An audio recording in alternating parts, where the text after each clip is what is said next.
Hey, Eddie G's back. Had a long talk with Alvin, my brother Alvin G from Romania. He said since he's done two shows, he wanted to be paid for me to split the profits with him, but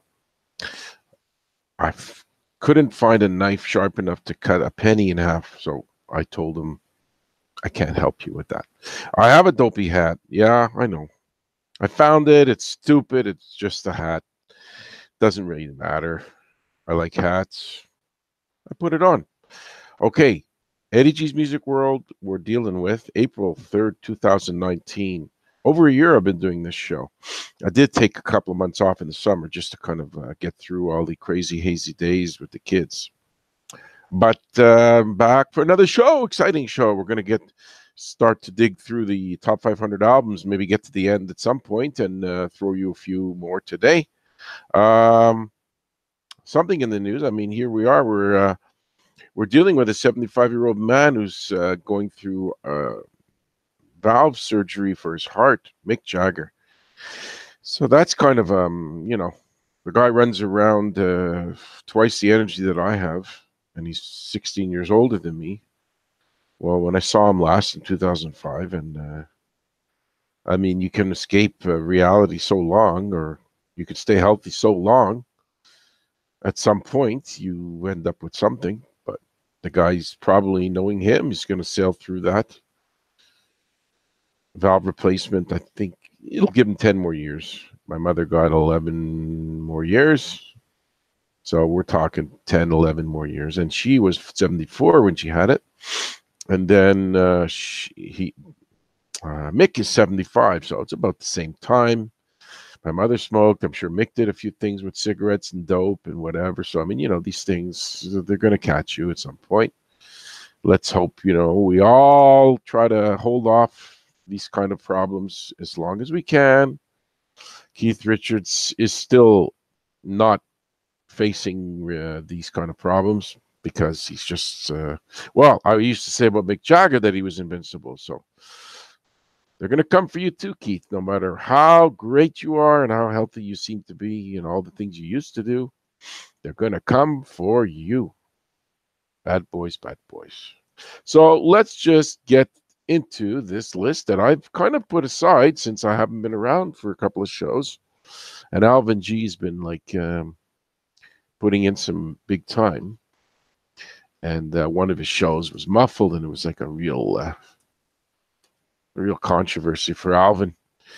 He's really got issues, and I try to help the guy out. It's kind of sad, and I got the break. I came to Canada, type of thing. So, all right, let's see what's up on this list. It's been a bit of time since I've gotten to it, and my recollection is the next one up to discuss is this one: Run DMC Raising Hell. Okay, I know that one of these guys died. Doesn't really make a huge difference, but these two guys, Jam Master Jay and Rick Rubin produced. I don't remember who the other guy is in this band. There's Reverend Run and Jam Master Jay. I don't really care about these guys. I remember it was a big deal when they merged with Steven Tyler and Joe Perry with Aerosmith, and Walk This Way was the song that they did. So it was kind of like a fun little mix of.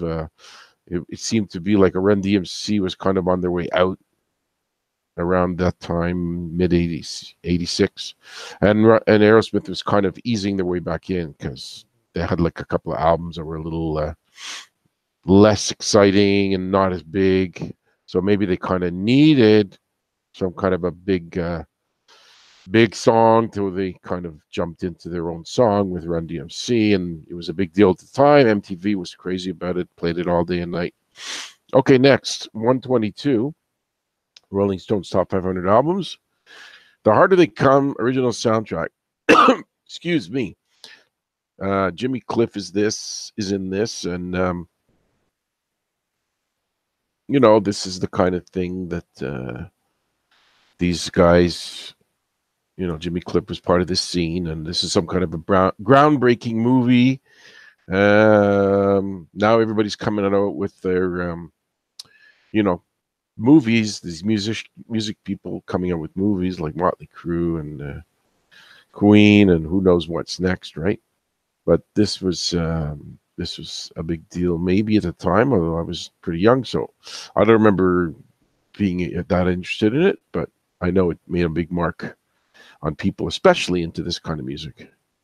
121 is the guy that lives in his van. Sly and his Family Stone with this album Stand. I know people that saw him in the 60s and thought he was great live back then. Stand is a good song. You Can Make It If We Try. And like I've said couple of times about Sly, he's kind of known for blowing money.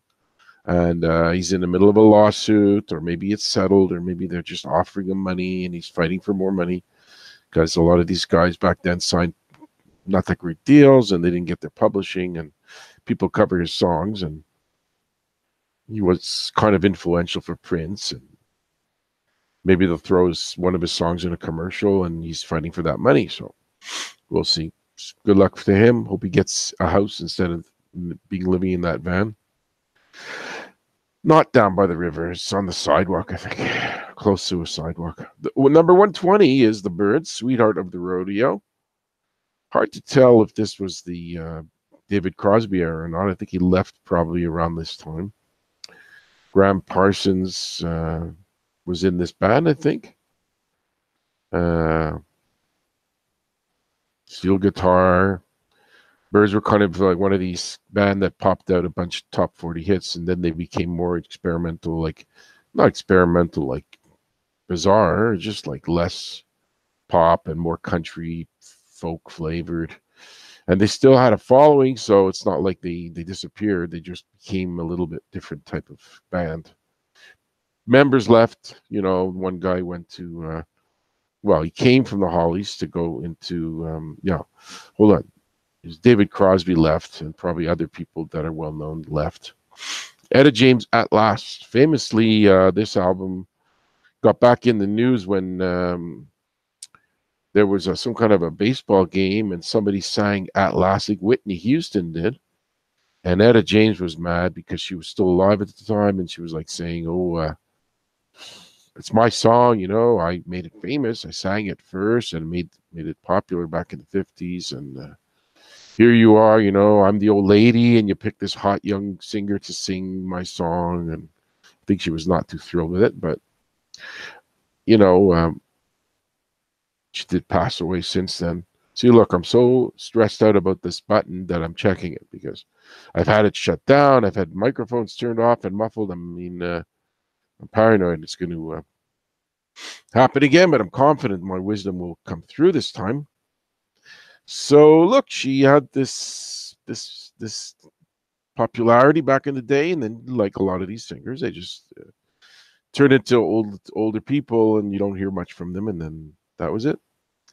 Kanye West, Late Registration. I don't know. I don't really care. I like Kanye West a little bit, but you know, there's a lot said about him. He's a bit weird, and he's definitely pretty close to his wife. I think she's pregnant for the 4th time. I don't even want to mention her name because she's part of that gang of non-talented dopes. So good for him. You know, he found his trophy wife, and they worked together. At least KK worked on Trump to get some prisoners released that were improperly, you know, maybe they were convicted properly, like maybe they were guilty, but maybe their sentences were like 30, 40 years for drug charge. Oh, in that sense, if she's doing that, you know, if they're just guys who did a little drug dealing and they're there for 30 years, then maybe I'll say for that, that's the only good thing that this wife of his has done that I can tell. Because there's a lot of people sitting in there that, you know, you shouldn't have been selling coke, heroin, marijuana, but, you know, 25, 30 years later, you're just kind of blocking up the prison system already. Get out and have a little breath of fresh air, and excuse me, and stop, you know, stay out of trouble, even if you have to work at McDonald's. Stay out of the drug dealing business and live your life.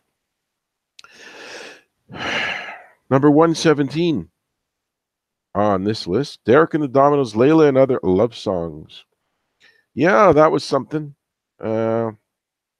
We all know the drama, Eric Clapton, George Harrison, wives, Duane Allman. It's old news, 1970 around, so I don't have a lot to add to this whole mix of talent. Look, Clapton's still alive. Duane Allman has passed away. He's part of this. He's long gone, actually. George Harrison, long gone, but let me see. It was about Eric Clapton loving George Harrison's wife. You know, it's a drama from like 50 years ago, so I'm not going to go rehash that whole boring drama between those two. Number 116, speaking of Mick Jagger, the Rolling Stones, Out of Our Heads. I see that picture, and there's young Mick in the background. Like, no, you're not a background kind of guy, but in the picture, it looks like one of the other Stones. Maybe doesn't look like it's. Could be Wyman in the front. I don't know. But this is what the original songs. You know, they started coming out with old, their own stuff.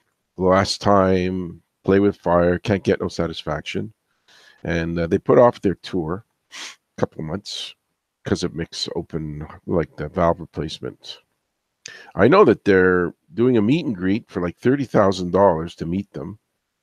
I have this guy that I bumped into who likes chasing down autographs, and he didn't spend a dime meeting them because he found out where they were staying and which hotel, and he just kind of hung around, and then they burst out of there, Mick and Keith, and jumped into a limousine, and this guy ran right up to this limousine and got Keith, I think, to sign something. So, but it's nice the Stones are giving that money to charity. So if you pay the $30,000 and you want to meet them, it's going to a good cause. Not like the Rolling Stones, Kiss that keeps the money, unless they give some to charity too. No clue. Don't really follow what they do with their money. They probably have something to charity. They can't be that greedy. The Who Sell Out. That's one of the older ones from them with the beans and all that. The wacky deodorant and beans on the cover. They are touring soon with an orchestra. Never been a big fan of the orchestra tour. It's like, okay, you don't want to stop touring. You're as old as the Rolling Stones, pretty much, and you got two originals. Okay, I get it. There must be some kind of. I've seen maybe. I saw Emerson, Lake and Palmer with an orchestra live, and I can't remember the other one. There must have been one other one that dragged out an orchestra. Doesn't really make a difference. And I don't know. I was okay. What do I need to see violins playing in the back and trumpets honking? I really don't want to see that. Good enough to keep Pete Townsend and Roger Daltrey in the front and throw in, Zach Starkey is pretty good and did great, actually. And, I'm okay with that. You don't have to bring out the band, the whole orchestra. But that's what they want to do. I don't know if they've done it before or not. Doesn't really matter. They want to do it again. Or maybe they never did it. Here's Cream again. I just got through my whole Clapton thing. Number 114, Disraeli Gears. I don't know, Cream, and they're okay. They got the talent and all this, average singing kind of thing and good guitars, but kind of like so overplayed that I just don't have anything great to say about Cream. I listened to a radio station since I was young, and Cream got on there so many thousands of times, and all their songs are just like they just flow. It's like I don't care to hear them 10,000 more times. I don't listen to that station anymore, and it's song. I don't think they keep playing Cream. And my God, it's over 50 something years that the album came out. It's time to kind of even Led Zeppelin. Okay, great, Led Zeppelin. We all know they're great, but you really Stairway to Heaven comes on. You really want to sit there and listen to them that song again? Nah, not me. It's enough. Joni Mitchell, Court and Spark. number 113. Help Me was on this. It's kind of a talented folk singer with good songwriting skills. And being from Canada, they played this girl to death too. Stories come out about her being unable to fix her swimming pool because she's running out of money. But it kind of makes sense. She doesn't tour very much. She's old. She's had health problems. So, I mean, if you're going to, if your popularity wanes in the mid 80s, let's say that's the last time I can remember some kind of popular album. You know, if you don't tour those 35 years with very, you know, she owns publishing, so somebody might have covered one of her songs and she gets money, and I don't know. But eventually, you know, the money stops coming in and you're not touring. You could end up keeping your mansion, because I know my house is falling apart and I don't have no big house. So imagine her. She got probably a nice house from all the bread she made. So if that starts to fall apart and she's running down to the last 50 G's, you know, she has one grown daughter. I doubt if she supports her. I'm assuming there's no other little kids running around, maybe grandchildren or something, but I don't know. There's taxes on big houses. You know, she's got to live, she's got to eat. And I doubt if she's strong enough to get out there and tour. But it's not my problem. Joni ain't going to care about my problems. I'm not going to care about hers. Number 112, Mamas and the Papas.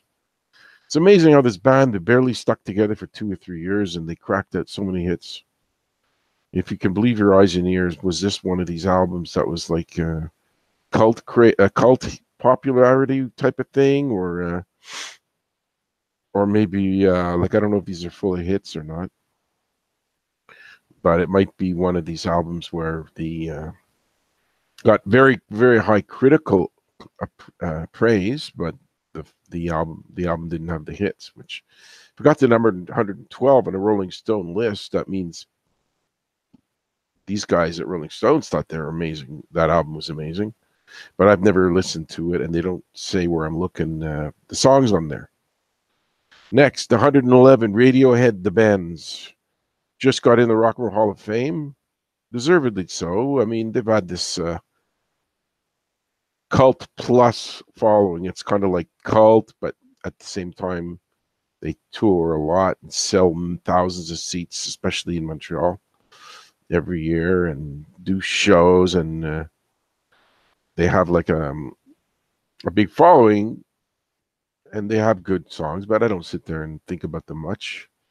I heard that Tom York, the lead singer, and maybe he's a big part of the writing, I don't know, he didn't show up to the induction ceremony, but 2 other guys from Radiohead did. This was only a couple of days ago in Brooklyn. They got in the Rock and Roll Hall of Fame. So it's kind of like, what was the good example? Like Axl Rose didn't show up to Guns N' Roses induction. So it's like Tom York, you know, he's too big a deal. Maybe he didn't show up. Maybe he just doesn't feel like it. It's a long flight, England, and I'm sure he's based out of there. I don't know. Maybe he could live in New York, LA. I mean, you can afford it. But yeah, this is one of their big albums. Second album. Number 110. I think I'm going to go to 100 and cut it right there, because this has been a harrowing week of, I don't want to bore the 2 or 3 people listening, but I've just had a horribly long, grinding 7-8 days of stress, and I got another appointment tomorrow I hate, and I got to convince family members to go to it, and it's just like, I don't know. I figured the older I get, the less stress I have, but it's turned out to be the opposite. Number 110, Velvet Underground, Loaded.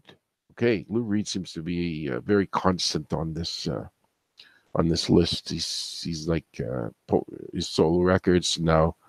Velvet Underground, Sweet Jane is on here, Rock and Roll's on here. So those are songs I know very, very well, and I've done a little looking up some of the things that he's been through, and he's one of these ornery guys. You know, I saw an interview with him, which was actually one of the greatest interviews I've ever seen. He's like in a pissed off mood, and they're interviewing him. He's giving him 2 to 3 word answers, and it's like, you know,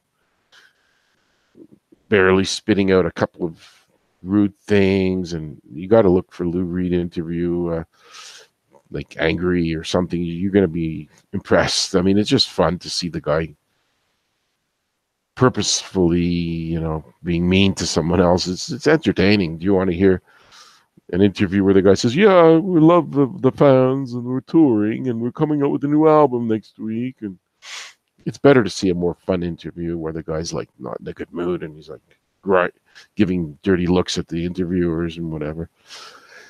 Number 109, another Rolling Stones album, not shocking, Aftermath. It's Not Easy, Under My Thumb, Painted Black, I Am Waiting. 66, so height of Beatlemania. Stones keeping pace. That's basically most of what I can say about that. Number 108, Bowie, Hunky Dory. Who was it that was talking about? Oh, yeah. Def Leppard was being interviewed on Howard Stern, and I think he did inspired as a Ziggy Stardust. They did a Ziggy Stardust cover. And listen, I mean, this is one of these guys that had a little flair for the feminine side, and it worked for him. I mean, he dressed up a little flowery sometimes, but that's not really a big deal. He had the goods. He could sing. He played instruments. I think guitar. He wasn't the main guitarist, but this is like tribute songs to Bob Dylan and Warhol. But the glam stuff was kind of a big part of his appeal, and I'm not going to go back into the I Miss David Bowie live stories again. That's about enough of that. Number 107, Sam Cooke, Portrait of a Legend. Okay. I did hear a little story about Sam Cooke the other day, that he actually started his own record label because he saw so many black artists getting screwed out of their money. He treated them well, and he signed, opened up his own label. I don't remember what it was called. This was a kind of like gospel, transfer to rock and roll, soul. This is one of these mix of songs that he's done in the past. Died, of course, in an LA motel in 1964. Number 106, the Ramones, Rocket to Russia. Third album. We all know all about them. And a band that didn't reap massive benefits when they were around, but they would be loaded now if they were still around, because they're on a lot of commercials. You see them in movies, and somebody has to get paid in that family. Ramones, well, they probably had a decent life anyway. Financially, they didn't starve. 105, Ray Charles, modern sounds in country and Western music. A lot of phases with this guy, a lot of back and forth with pop, R&B, jazzy, country. He was a man of all trades. And Elvis Costello kind of went down that path, trying all these styles and different types of things. And this was apparently a big album for him. Hats off high there. Actually, hats off. Let's try the hats off. Enough of the hat? Okay. Hats off to the Greg Stir. He has a show that came out a couple of days ago. The Never Went Bad Dude, but I had a harrowing day on Monday. By the time I got home, I was exhausted, and I did not hear the show. I'm sure I will catch it this next 2 or 3 days. And Creeper Freak, I'm sure, is out there grinding out. He did a little tidbit too, fan of his, and I didn't hear the last one. So I'll pick up on the Rigster and Creeper Freak catch up. James Taylor, Sweet Baby James, 104. Great folky, been in a mental hospital. Yeah. The sister, the brother, they've all been in mental hospitals. Fire and Rain's about looking at the window when he's in the mental hospital. He tried to kill himself almost. But has that moody style of folk, and it's like a big mix, smorgasbord of all the emotions that he's had, and has all that talent. He's been here live here and there, just didn't bother, just didn't go. And he once did a 2-hour interview on the radio, and it was like so boring. I was like just depressed, bored, hearing him drag on about his stories. 103, John Coltrane, Giant Steps. I've no comment to make. It's John Coltrane. The guy's pumping away on a saxophone. Everybody loves him. He's brilliant. He's a genius. But I got just nothing on the guy. 102, Cream again. What is it with Cream? They didn't last all that long. But this Rolling Stone must think they're the second coming of Jesus Christ. I gave my speech about Cream. Jam band, this band, that band. Good for them. Spin, blues, and pop. This is the last song because I'm giving an abbreviated show today because my head is spinning around with all the things that happened. Frank Sinatra, In the Wee Small Hours, number 101. Let's see if something stands out about this. Loneliness and lost love. Well, Frank, you know, maybe you had a good side and you're lonely and you had lost love. I'm sure you did. Ava Gardner broke up with her, and kid kidnapped, so can't hate you for that. Great voice. You know, you have the talent, but, you know, a lot of people said you weren't such a nice guy. So we'll leave it at that. Were you a nice guy? Were you not? I don't know. Not frankly, you're dead and I don't really care. So let's just leave it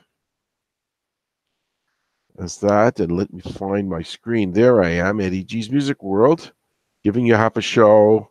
It's a half-hearted effort. Sorry. Some days are diamonds, some days are dust. I think that's something that no, some days are diamonds, some days are coal. I think that's what it was. A John Denver song. I guess this is more of a coal day. So, arrivederci, all of you. Hats off, and it's literally off. And goodbye for April 3rd, 2019, Eddie G's Music World. We'll catch you again. Bye.